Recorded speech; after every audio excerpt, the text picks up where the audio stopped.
ആരിഫ് പറയുന്നു അല്ലല്ലേ മതനിന്ദക്കെതിരെ നിലപാടെടുക്കണം. രാഹുൽ പറയുന്ന അദ്ദേഹം രണ്ടു വശത്തു നിന്നും ചിന്തിച്ച് ആ നിലപാട് തന്നെ എടുക്കുന്നു. പക്ഷെ താങ്കൾ ഒറ്റയടിക്ക് മതനിന്ദയാകാമെന്ന് പറയുന്നു. ഇതാണ് ക്ലാസ് എന്നാണ് രാഹുൽ പറയുന്നത്. എനിക്കതാണ് മനസ്സിലായത്. ക്ലിയർ ആയിട്ട് പറഞ്ഞുതരാം. അതായത് ഞാൻ മതനിന്ദയ്ക്ക് എതിരാണ് എന്ന് പറയാനുള്ള കാരണം എന്താ? അതായത് നമ്മളിവിടെ ഫൈറ്റ് ചെയ്യുന്ന ഒരു വലിയ പ്രശ്നമുണ്ട്. താങ്കൾ പറയുന്നത് മതനിന്ദ ആകാം, യെസ്, മതനിന്ദ നിയമത്തിനെതിരെ. ഓക്കെ, അതായത് മതനിന്ദ ആകണം, മതനിന്ദ നിയമങ്ങൾ എടുത്ത് കളയണം എന്ന് പറയുന്നതിന്റെ കാരണം എന്താ? ഇവിടെ നമ്മൾ ഫേസ് ചെയ്യുന്ന പ്രശ്നം ഈ ഇസ്ലാമൈസേഷൻ ഓഫ് പൊളിറ്റിക്സ്. അത് ലോകത്ത് എല്ലായിടത്തും ഫേസ് ചെയ്യുന്ന ഒരു പ്രോബ്ലമാണ്. ഈ പറയുന്ന ജിഹാദിസം കടന്നു വരുന്നു എന്ന് പറയുന്നത്. അതിനെ തടുക്കാൻ നമ്മൾ എന്ത് ചെയ്യണം? മതനിന്ദ നിയമങ്ങൾ ഇല്ലായ്മ ചെയ്യണം. ഇതാണ് അതിന്റെ ബിഗർ പിക്ചർ. ഇതിന്റെ ബിഗർ ക്യാൻവാസിലുള്ള വിഷയം അതാണ്.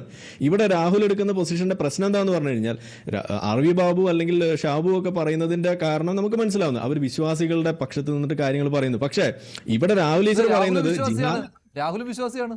അതെ, രാഹുൽ ഈശ്വർ വിശ്വാസിയായിരിക്കെ ഈ പറയുന്ന സംഗതി സത്യത്തിൽ ആർക്കാണ് അനുകൂലം?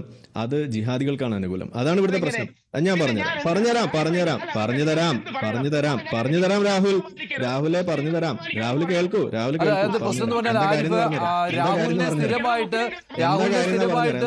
ജിഹാദികളുടെ പക്ഷക്കാരൻ എന്ന രീതിയിൽ ഒരു ഇമേജ് ഉണ്ടാക്കുന്നുണ്ട് സാമൂഹ്യ മാധ്യമങ്ങളിലൊക്കെ. അങ്ങനെ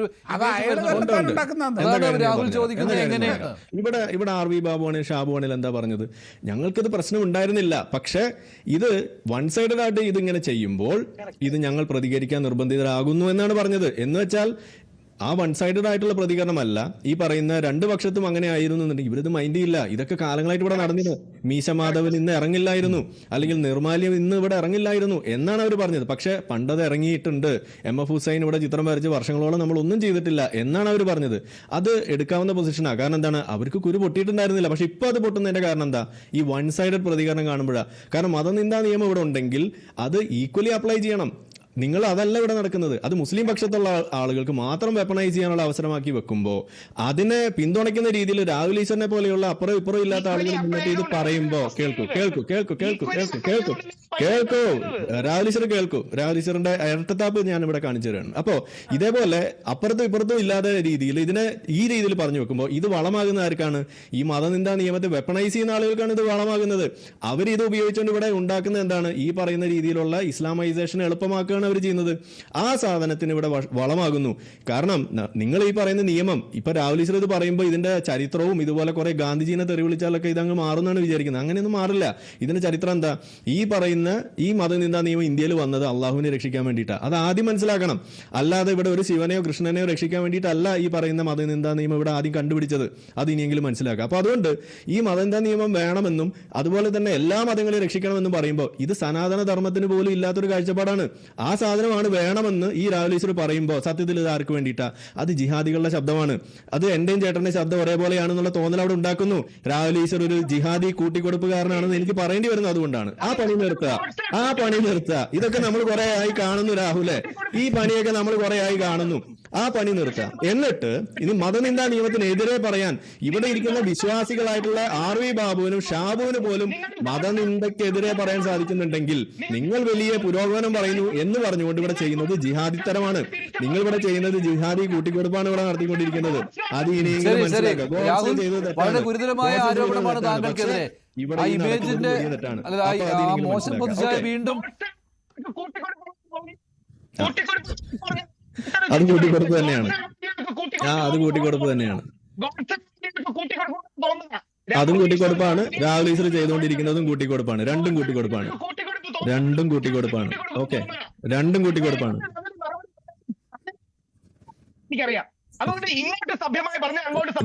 കൂട്ടിക്കൊടുപ്പാണ്. രാഹുൽ ചെയ്യുന്നതും കൂട്ടിക്കൊടുപ്പാണ്, ഗോഡ്സെ ചെയ്തതും കൂട്ടിക്കൊടുപ്പാണ്. ഒരു സംശയമല്ല. ഓക്കെ, ഒന്ന് ഹിന്ദുത്വ കൂട്ടിക്കൊടുപ്പാണെങ്കിൽ ഇവിടെ രാഹുൽ ഈശ്വർ ചെയ്തുകൊണ്ടിരിക്കുന്നത് ജിഹാദി കൂട്ടിക്കൊടുപ്പാണ്. അത്ര വ്യത്യാസമുള്ളൂ. ഓക്കെ, ജിഹാദി കൂട്ടിക്കൊടുപ്പാണ് രാഹുൽ ഈശ്വർ ചെയ്തുകൊണ്ടിരിക്കുന്നത്. ഇനി മഞ്ജുഷ് തിരിച്ചുള്ള മറുപടി. ആരിഫ് ഇങ്ങോട്ട് ആക്രമണം സംസാരിച്ചാൽ ഇരട്ടി ആക്രമണം സംസാരിക്കാൻ എനിക്കറിയാം. പക്ഷെ ആരിഫ് പറഞ്ഞാൽ ഒരു പോയിന്റ് ഉണ്ട്. ആരിഫ് പറഞ്ഞാലേ പോയിന്റ് ആരിഫിന്റെ ലിബറൽ പൊസിഷനാണ്. Conservative position മറ്റൊന്നുണ്ട്.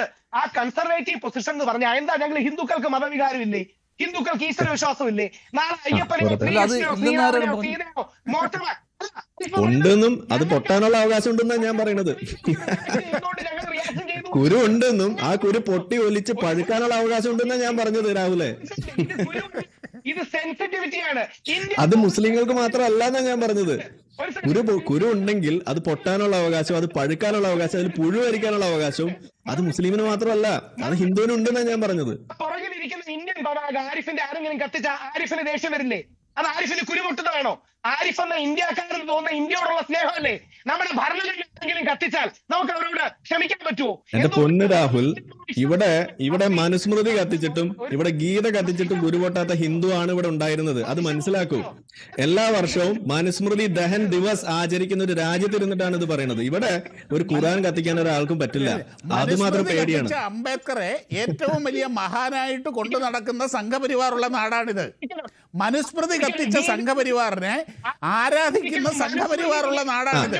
അതുകൊണ്ട് ലിബറലിസം എന്താണ് കൂടുതൽ ഉണ്ടാക്കാൻ വരേണ്ട രാഹുൽ ഈശ്വറിന്റെ കപട മുഖം ഇവിടെ പൊളിഞ്ഞു വീണിരിക്കുകയാണ്. ഈ ജിഹാദി കൂട്ടിക്കൊടുപ്പിനെങ്കിലും നിർത്തൂ.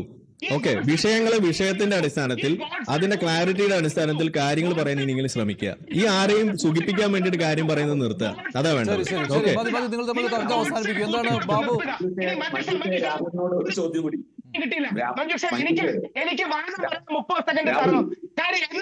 അതെ, ഒരു ബാബുവിന്റെ ഒരു ചോദ്യം കൂടി ഉണ്ട്. അങ്ങനെ 1 മിനിറ്റ് എടുത്തോളൂ താങ്കൾ. ബാബു എന്താണ്? എന്നിട്ട് രാഹുലിനെ തടസ്സപ്പെടുത്തരുത് ആരും. ബാബു,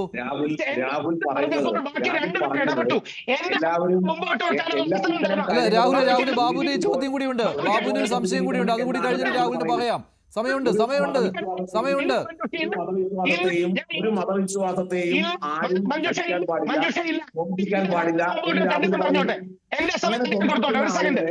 അങ്ങനെ ധ്വംസിക്കുന്ന ആളുകളെ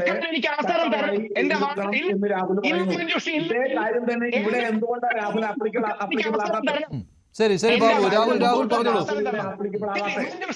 ഇവിടെ എന്തുകൊണ്ടാണ് മുസ്ലിം ഭാഗത്തുനിന്നും ഇത്തരത്തിലുള്ള ആക്രമണം ഉണ്ടായപ്പോൾ രാഹുൽ അവരെ ന്യായീകരിക്കുന്നുണ്ടായത്?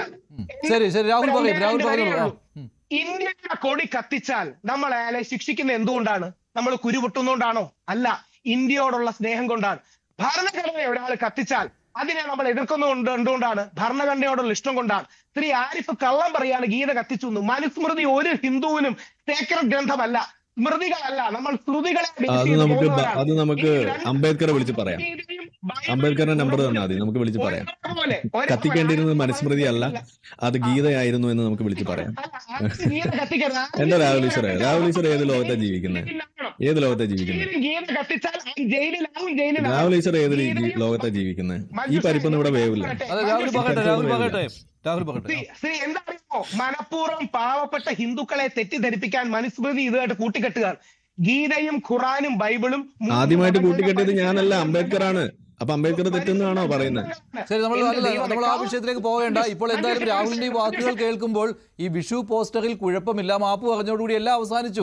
ആ രാഹുലിന്റെ നിലപാടുകൾ തെളിഞ്ഞു വരികയാണ് രാഹുൽ. എന്തുകൊണ്ടാണ് ഞാൻ പറയുമ്പോൾ കയറി ഇടപെടുന്നതെന്നറിയാമോ? ഇവരുടെ വാദങ്ങൾ പൊള്ളയാണ്. ഒറ്റ വരി ഞാൻ തീർത്തോളാം. നമ്മളിവിടെ മിണ്ടാണ്ടിരിക്കുകയാണ്. രാഹുൽ ഈശ്വറാണ് കിടന്ന് ഇതേപോലെ ഒച്ചപ്പോൾ ഉണ്ടാക്കുന്നത്.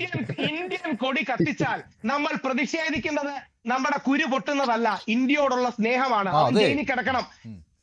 അപ്പൊ മുഹമ്മദ് നബീന്റെ പേര് പറഞ്ഞാൽ കൈ വെട്ടുന്നത് അപ്പൊ ഓക്കെ ആണോ? ജയിലിൽ കിടക്കുന്നത് തെറ്റാണ്. കൈ വെട്ടുന്നത് അതിനേക്കാൾ വലിയ തെറ്റാണ്. കാര്യം അത് പക്ഷെ ഇന്നത്തെ ഇവിടുത്തെ മുസ്ലിങ്ങൾ സമ്മതിക്കുന്നില്ലല്ലോ. അവരിപ്പോഴും പറയുന്നത് അത് പ്രശ്നമാണ്, അത് വലിയ കുഴപ്പമാണെന്ന് പറഞ്ഞ് അതിനെ അനുകൂലിക്കുകയാണ് ഇപ്പോഴും ചെയ്തുകൊണ്ടിരിക്കുന്നത്. കൈവെട്ടിയത് നന്നായി എന്നാണ് പറയുന്നത്. അല്ല, അത് ഏത് മുസ്ലിമാണ് അത് അനുകൂലിക്കാത്തത് നിങ്ങൾക്ക് കണ്ടുപിടിക്കാൻ പറ്റില്ല. ഞാനും അതിനെ അനുകൂലിച്ചിരുന്ന ഒരു മുസ്ലിം ആയിരുന്നു. തീവ്ര സംഘടനകളുടെ നിലപാടാണല്ലോ അത്. അല്ലല്ല, അതങ്ങനെയല്ല. അത് ഇസ്ലാമിന്റെ ഒരു പൊസിഷനാണ്. നിങ്ങൾ സ്വന്തം ഉമ്മയെക്കാളും വാപ്പയെക്കാളും സ്നേഹിക്കേണ്ടതും ഈ മുഹമ്മദ് നബിയെ അള്ളാഹുവിനെയാണെന്നാണ് ഇസ്ലാം പഠിപ്പിക്കുന്നത്.